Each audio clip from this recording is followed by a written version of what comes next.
ఓం శాంతి 8/12/2024 అవ్యక్త BapDada revise date 13/2/2003 వర్తమాన సమయంలో మీ దయా హృదయాన్ని మరియు దాతా స్వరూపాన్ని ప్రత్యక్షం చేయండి.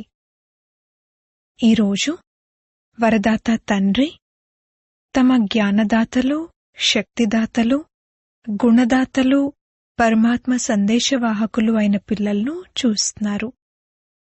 పిల్లలు ప్రతి ఒక్కరూ మాస్టర్ దాతగా అయి ఆత్మలను బాబాకు సమీపంగా తీసుకొచ్చేందుకు మనస్ఫూర్తిగా ప్రయత్నిస్తున్నారు.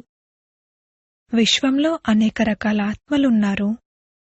కొన్ని ఆత్మలకు జ్ఞానామృతం కావాలి, ఇతర ఆత్మలకు శక్తి కావాలి, గుణాలు కావాలి.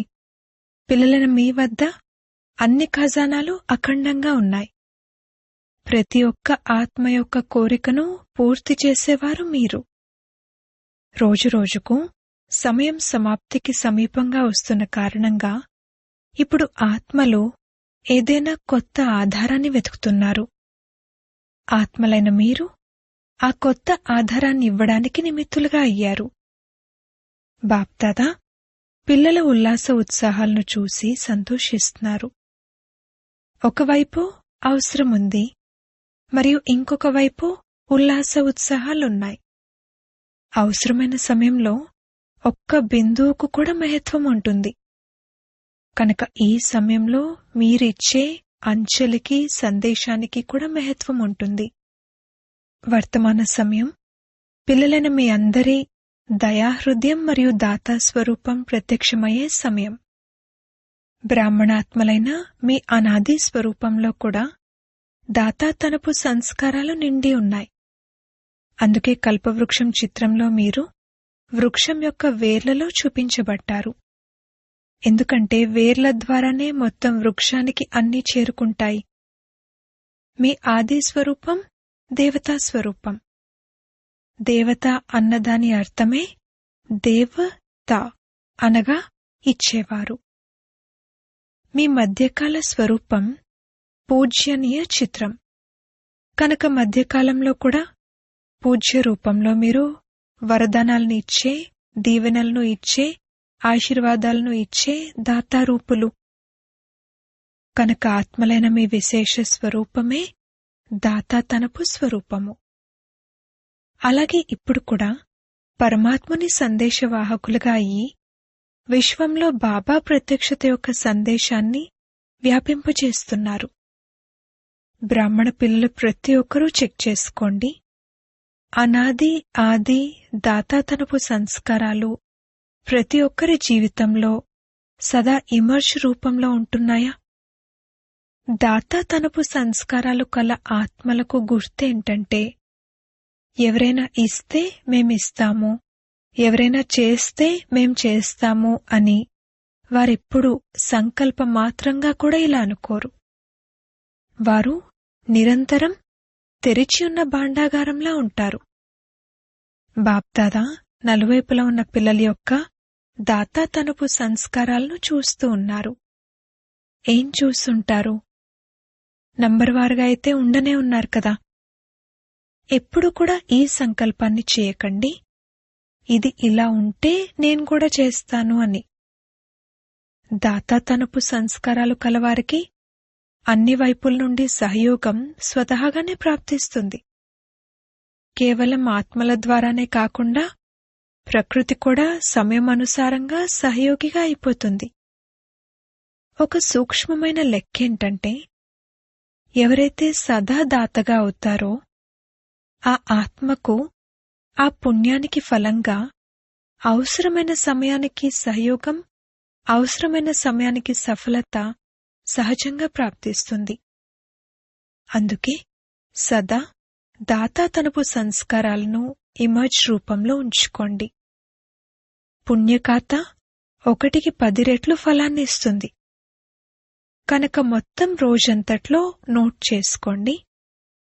సంకల్పాల ద్వారా, వాణి ద్వారా, సంబంధ సంపర్కాల ద్వారా పుణ్యాత్మగా అయ్యి పుణ్యఖాతాను ఎంత జమ చేసుకున్నాను. మనసా సేవ కూడా పుణ్యఖాతాను జమ చేస్తుంది.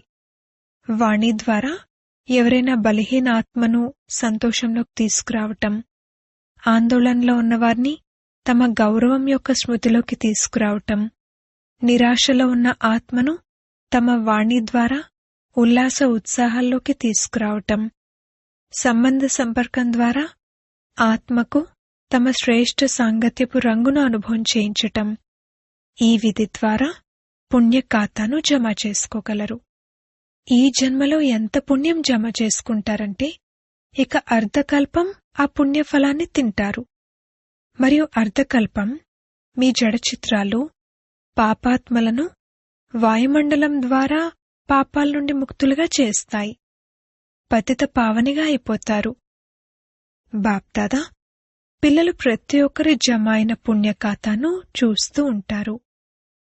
బాప్దాదా వర్తమాన సమయంలో పిల్లల్లో ఉన్న సేవ యొక్క ఉల్లాస ఉత్సాహాలను చూసి సంతోషిస్తున్నారు. మెజారిటీ పిల్లల్లో సేవకు సంబంధించిన ఉల్లాసం బాగుంది. అందరూ తమ తమ వైపు నుండి సేవా ప్లాన్లు ప్రాక్టికల్లోకి తీసుకొస్తున్నారు. ఇందుకు బాప్దాదా మనస్ఫూర్తిగా అభినందిస్తున్నారు. బాగా చేస్తున్నారు మరియు బాగా చేస్తూ ఉంటారు. అన్నింటికంటే మంచి విషయం ఏంటంటే అందరి సంకల్పాలు మరియు సమయం బిజీగా అయిపోయాయి. ప్రతి ఒక్కరికి ఈ లక్ష్యం ఉంది. నలువైపులా చేసే సేవ ద్వారా ఇప్పుడు ఫిర్యాదులను తప్పకుండా పూర్తి చేయాలి అని. బ్రాహ్మణుల దృఢ సంకల్పంలో చాలా శక్తి ఉంది. ఒకవేళ బ్రాహ్మణులు దృఢ సంకల్పం చేసినట్లయితే ఏదైనా ఎందుకనవ్వదు, అన్నీ అవుతాయి. కేవలం యోగాన్ని జ్వాలారూపంగా చేయండి. యోగం జ్వాలారూపంగా అయినట్లయితే ఆ జ్వాల వెనక ఆత్మలు స్వతహాగానే వచ్చేస్తాయి. ఎందుకంటే జ్వాల అనగా వెలుగు లభించటంతో వారికి దారి కనిపిస్తుంది. ఇప్పుడు యోగమైతే జోడిస్తున్నారు కానీ యోగం జ్వాలారూపంగా ఉండాలి. సేవ యొక్క ఉల్లాస ఉత్సాహాలు మంచిగా పెరుగుతున్నాయి, కాని యోగంలో జ్వాలారూపాన్ని ఇప్పుడు అండర్లైన్ చేయాలి. మీ దృష్టిలో ఎటువంటి మెరుపు రావాలంటే ఆ దృష్టి ద్వారా ఏదో ఒక అనుభూతిని అనుభవం చేయాలి. బాప్దాదాకు విదేశాల వారు చేసిన కాల్ ఆఫ్ టైం, సమయం యొక్క పిలుపు అన్న సేవ ఏదైతే ఉందో దాని విధి బాగా అనిపించింది. ఇందులో చిన్న సంఘటనను సమీపంగా తీసుకొచ్చారు. ఈ విధంగా ప్రతి జోన్ వారు, ప్రతి సెంటర్ వారు వేరువేరు సేవలైతే చేస్తున్నారు, కానీ అన్ని వర్గాల వారి సంఘటనను ఏదైనా తయారు చేయండి. బాప్దాదా అన్నారు, చెల్లా చెదురై ఉన్న సేవ చాలా ఉంది, కాని చెల్లా చెదురుగా వ్యాపించి ఉన్న సేవ ద్వారా సమీపంగా వచ్చే కొందరు యోగ్యాత్మల సంఘటనను ఎంచుకోండి మరియు ఎప్పటికప్పుడు ఆ సంఘటనను సమీపంగా తీసుకొస్తూ ఉండండి మరియు వారిలో సేవా ఉల్లాసాన్ని పెంచండి. బాప్దాదా చూస్తున్నారు, అటువంటి ఆత్మలు ఉన్నారు, కానీ ఇప్పుడింకా ఆ శక్తిశాలి పాలన సంఘటిత రూపంలో లభించటం లేదు. వేరువేరుగా యథాశక్తి పాలన లభిస్తూ ఉంది, కానీ సంఘటనలో ఒకరిని చూసి ఒకరికి ఉల్లాసం కూడా వస్తుంది. వారు దీన్ని చేయగలిగినప్పుడు నేను కూడా చేయగలను, నేను కూడా చేస్తాను అన్న ఉల్లాసం వస్తుంది. బాప్దాదా ఇప్పుడు సేవ యొక్క ప్రత్యక్ష సంఘటిత రూపాన్ని చూడాలనుకుంటున్నారు. బాగా కష్టపడుతున్నారు. ప్రతి ఒక్కరూ తమ వర్గం యొక్క, ఏరియా యొక్క, జోన్ యొక్క, సేవా కేంద్రం యొక్క సేవను చేస్తున్నారు. ఇందుకు బాప్దాదా సంతోషిస్తారు. ఇప్పుడు కొందరిని బాబా ఎదురుగా తీసుకురండి. ప్రవృత్తిలో ఉన్నవారి ఉల్లాసం కూడా బాప్దాదా వద్దకు చేరుకుంటుంది. డబల్ విదేశీయులు కూడా డబల్ కార్యంలో ఉంటూ సేవలో మరియు స్వపురుషార్థంలో మంచి ఉల్లాసంలో ఉంటున్నారు. ఇది చూసి కూడా బాప్దాదా సంతోషిస్తున్నారు. బ్రాహ్మణ ఆత్మలు వర్తమాన వాయుమండలాన్ని చూసి విదేశాలలో భయపడటం లేదు కదా. రేపేమవుతుంది అనైతే ఆలోచించరు కదా. రేపు మంచిగా అవుతుంది, మంచిగా ఉంది మరియు మంచే జరగనున్నది. ప్రపంచంలో ఎంతగా అలజడి ఉంటుందో అంతగానే బ్రాహ్మణులైన మీ స్థితి అచలంగా ఉంటుంది. అలా ఉన్నారా? డబల్ విదేశీయులు అలజడిలో ఉన్నారా లేక అచలంగా ఉన్నారా? అచలంగా ఉన్నారా? అలజడిలో అయితే లేరు కదా. ఎవరైతే అచలంగా ఉన్నారో వారు చేతులెత్తండి. అచలంగా ఉన్నారా? రేపేదైనా అయితే, ఏదైనా అయినా కూడా అచలంగా ఉంటారు కదా. ఏమవుతుంది? ఏమీ కాదు. బ్రాహ్మణులైన మీపై పరమాత్ముని ఛత్రఛాయ ఉంది. ఏదైనా వాటర్ ప్రూఫ్గా ఉంటే ఎంత వాటర్ ఉన్నా కాని వాటర్ ప్రూఫ్ ద్వారా వాటర్ ప్రూఫ్గా అంటే తడవకుండా అయిపోతారు. అలాగే ఎంత అలజడి ఉన్నా సరే బ్రాహ్మణాత్మలు పరమాత్ముని ఛత్రఛాయ కింద సదా సురక్షితంగా ఉంటారు. నిశ్చింత చక్రవర్తులు కదా. లేదా ఏమవుతుందో అని కొంచెం కొంచెం చింత ఉందా? లేదు. నిశ్చింతులు. స్వరాజ్యాధికారులుగా అయ్యి, నిశ్చింత చక్రవర్తులుగా అయ్యి, అచల్ అడోల్ చలించని స్థిరమైన సీట్పై సెట్ అయి ఉండండి. సీట్ నుండి కిందకు దిగకండి. అప్సెట్ అనగా మానసిక అలజడి అనగా ఈ సీట్పై సెట్ అవ్వకపోతే అప్సెట్ అవుతారు. సీట్పై ఎవరైతే సెట్ అయి ఉంటారో వారు స్వప్నంలో కూడా అప్సెట్ అవ్వలేరు. మాతలేమనుకుంటున్నారు? సీట్పై సెట్ అవ్వటం, కూర్చోటం వస్తుందా? అలజడైతే కలగడం లేదు కదా. బాప్దాదా కంబైన్డ్గా ఉన్నారు. సర్వశక్తివంతుడు మీతో కంబైన్డ్గా ఉన్నప్పుడు ఇక మీకేం భయము? ఒంటరివారిగా భావిస్తే అలజడిలోకి వస్తారు. కంబైన్డ్గా ఉంటే ఎంత అలజడి ఉన్నా సరే మీరు అచలంగా ఉంటారు. సరేనా మాతలు? సరే కదా. కంబైన్డ్గా ఉన్నారు కదా. ఒంటరిగా అయితే లేరు కదా. బాధ్యత బాబాది. ఒకవేళ మీరు సీట్పై సెట్ అయి ఉంటే బాబాది బాధ్యత. అప్సెట్ అయితే మీదే బాధ్యత. ఆత్మలకు సందేశం ద్వారా అంచెలని ఇస్తూ ఉన్నట్లయితే దాతా స్వరూపంలో స్థితులై ఉంటారు. అప్పుడు దాతా తనపు పుణ్యఫలంగా శక్తి లభిస్తూ ఉంటుంది. నడుస్తూ తిరుగుతూ స్వయాన్ని కరావన్హార్ ఆత్మగా, చేయించే ఆత్మగా భావించాలి. మరియు ఈ కర్మేంద్రియాలను కరణ్హార్, చేసే కర్మచారులుగా భావించాలి. ఈ ఆత్మస్మృతి యొక్క అనుభవం సదా ఇమర్జ్ రూపంలో ఉండాలి. నేను ఉన్నదే ఆత్మ కదా అని ఇలా అనుకోవటం కాదు. ఇలా కాదు. స్మృతిలో ఇమర్జ్ అయి ఉండాలి. మర్జ్ రూపంలో ఉంటుంది కానీ ఇమర్జ్ రూపంలో ఉన్నట్లయితే ఆ నష, సంతోషం మరియు కంట్రోలింగ్ పవర్ ఉంటాయి. మజా కూడా వస్తుంది. ఎందుకని? సాక్షిగా అయ్యి కర్మలు చేయిస్తారు. కనుక పదే పదే చెక్ చేసుకోండి.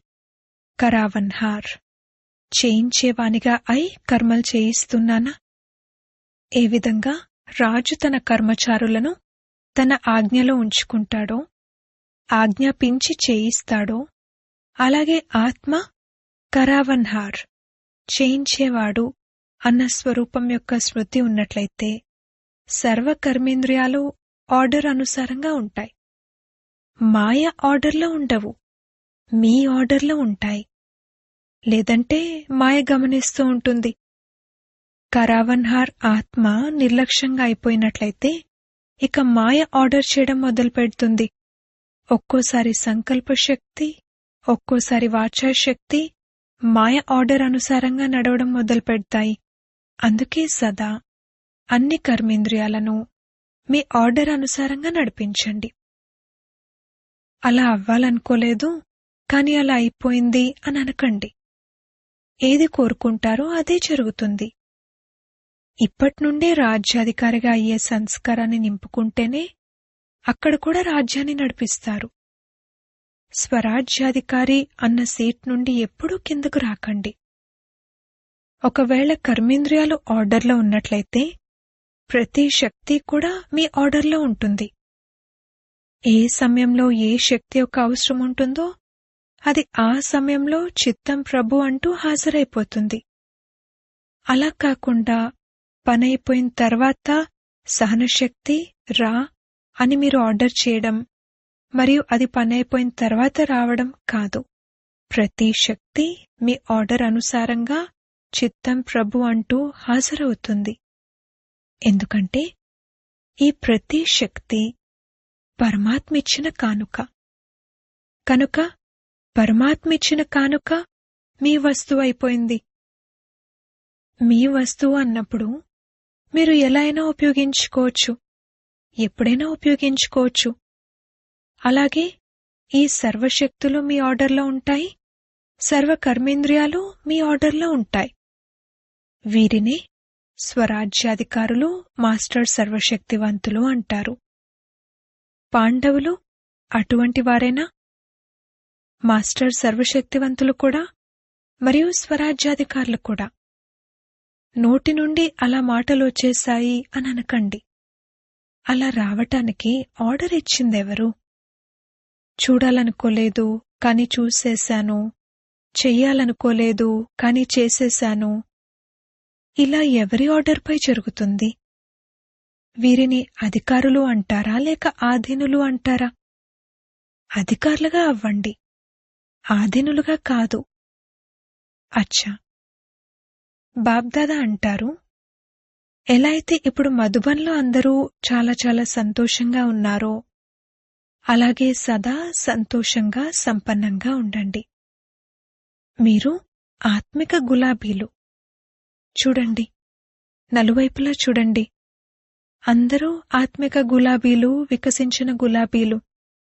వాడిపోయిన వారు కాదు, వికసించిన గులాబీలు. కనుక సదా ఇలాగే భాగ్యశాలిగా సంతోషకరమైన ముఖంతో ఉండండి. ఎవరైనా మీ ముఖాన్ని చూస్తే మీకేం లభించింది, చాలా సంతోషంలో ఉన్నారే అని మిమ్మల్ని అడగాలి. ప్రతి ఒక్కరి ముఖం బాబా పరిచయాన్ని ఇవ్వాలి. ఏ విధంగా చిత్రం పరిచయం ఇస్తుందో అలా మీ ముఖం బాబా లభించారు అని బాబా పరిచయం ఇవ్వాలి. అచ్చా, అందరూ బాగున్నారా? విదేశాల వారు కూడా చేరుకున్నారు. ఇక్కడ బాగా అనిపిస్తుంది కదా. న్యూయార్క్ మోహిని దీదీతో అల్లకల్లోలాన్ని వినటం నుండైతే రక్షింపబడ్డారు కదా. మంచిగా చేశారు. అందరూ కలిసి చేరుకున్నారు. చాలా బాగా చేశారు. అచ్చా, డబల్ విదేశీయులు, డబల్ నషా ఉంది కదా. ఉన్నామంటే డబల్ విదేశీయులైన మేమే ఉన్నాము అని మా మనసు చెప్తుంది అని అంతటి నషా ఉందా చెప్పండి. డబల్ నషా ఉంది. స్వరాజ్యాధికారులే విశ్వాధికారులు. డబల్ నషా ఉంది కదా. బాప్దాదాకు కూడా మంచిగా అనిపిస్తుంది. ఒకవేళ ఏదైనా గ్రూప్లో డబల్ విదేశీయులు లేకపోతే మంచిగా అనిపించదు. విశ్వపిత కదా, కనుక విశ్వంలోని వారు కావాలి కదా. అందరూ కావాలి. మాతలు లేకపోయినా కూడా ఆ శోభ ఉండదు. పాండవులు లేకపోయినా కూడా ఆ శోభ తక్కువైపోతుంది. చూడండి, ఏ సెంటర్లోనైనా కేవలం మాతలే ఉండి పాండవులు లేకపోతే మంచిగా అనిపిస్తుందా? కేవలం పాండవులే ఉండి శక్తులు లేకపోయినా కూడా సేవా కేంద్రం అలంకరించబడినట్లుగా అనిపించదు. ఇరువురూ కావాలి. పిల్లలు కూడా కావాలి. మా పేరెందుకు తీసుకోలేదు అని పిల్లలు అడుగుతారు. పిల్లల యొక్క శోభ కూడా ఉంటుంది. అచ్చా, ఇప్పుడు ఒక్క సెకండ్లో నిరాకారి ఆత్మగా అయ్యి నిరాకార బాబా యొక్క స్మృతిలో లవలీనులైపోండి. డ్రిల్ చేయించారు. నలువైపులా ఉన్న సర్వ స్వరాజ్యాధికారులకు సదా సాక్షితనమనే సీట్పై సెట్ అయి ఉండే చలించని స్థిరమైన ఆత్మలకు సదా దాతాతానపు స్మృతితో సర్వులకు జ్ఞానం, శక్తులు, గుణాలను ఇచ్చే దయాహృదయ ఆత్మలకు సదా తమ ముఖం ద్వారా బాబా చిత్రాన్ని చూపించే శ్రేష్ఠాత్మలకు సదా భాగ్యశాలిగా సంతోషంగా ఉండే ఆత్మిక గులాబీలకు, ఆత్మిక గులాబీ పిల్లలకు బాప్దాదాల ప్రియ స్మృతులు మరియు నమస్తే. దాదీలతో సేవతో పాటుగా అన్ని వైపులా 108 గంటల యోగానిది కూడా మంచి ప్రోగ్రాం జరుగుతూ ఉంది. ఈ యోగ జ్వాల ద్వారానే వినాశన జ్వాల తీవ్రమవుతుంది. ఇప్పుడు చూడండి, ప్రోగ్రాం తయారు చేస్తారు, మళ్ళీ ఆలోచనలో పడిపోతారు. యోగం వలన వికర్మలు వినాశనమవుతాయి, పాపకర్మల యొక్క భారం భస్మమవుతుంది. సేవ ద్వారా పుణ్యఖాతా జమ అవుతుంది. కనుక పుణ్యఖాతాను జమ చేసుకుంటున్నారు, కానీ గత సంస్కారాల భారం ఏదైతే ఉందో అది యోగ జ్వాల ద్వారానే భస్మమవుతుంది, సాధారణ యోగంతో అవ్వదు. ఇప్పుడేంటంటే యోగమైతే చేస్తారు, కానీ పాపాలు భస్మమయ్యేంత జ్వాలారూపం లేదు. అందుకే కొద్ది సమయం కోసం సమాప్తమవుతుంది, మళ్లీ వస్తుంది.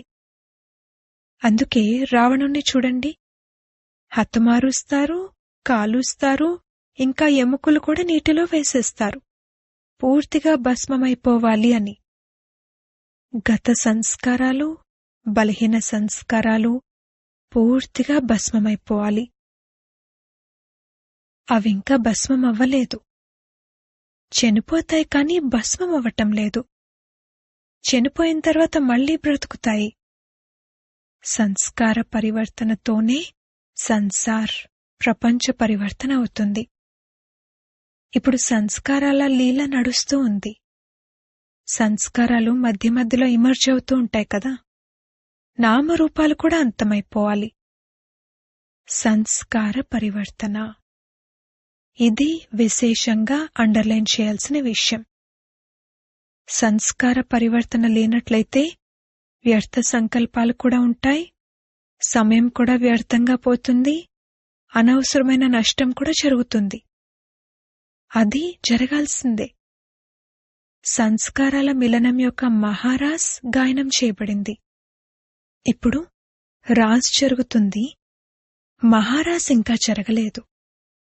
మహారాజ్ ఎందుకు జరగటం లేదు అని అక్కడున్నవారు బాబాని అడిగారు. దానిని అండర్లైన్ చేయలేదు, దృఢత లేదు, నిర్లక్ష్యం రకరకాలుగా ఉంది. అచ్చా, వరదానము: కర్మయోగిగా అయి ప్రతి సంకల్పాన్ని, మాటను మరియు కర్మను శ్రేష్టంగా తయారు చేసుకునే నిరంతర యోగి భవ. కర్మయోగి ఆత్మ యొక్క ప్రతి కర్మ యోగయుక్తంగా, యుక్తియుక్తంగా ఉంటుంది. ఒకవేళ ఏ కర్మైనా యుక్తియుక్తంగా లేనట్లయితే యోగయుక్తులుగా లేరనే భావించండి. ఒకవేళ సాధారణ లేక వ్యర్థ కర్మలు జరిగితే నిరంతర యోగి అని అనరు. కర్మయోగి అనగా ప్రతి క్షణం, ప్రతి సంకల్పం, ప్రతి మాట సదా శ్రేష్టంగా ఉండాలి. శ్రేష్ఠ కర్మకు గుర్తేంటంటే స్వయము సంతుష్టము మరియు ఇతరులు కూడా సంతుష్టము. ఇటువంటి ఆత్మే నిరంతర యోగిగా అవుతుంది. స్లోగన్: స్వయంప్రియ, లోకప్రియ మరియు ప్రభుప్రియ ఆత్మలే వరదాని మూర్తులు. ఓం శాంతి.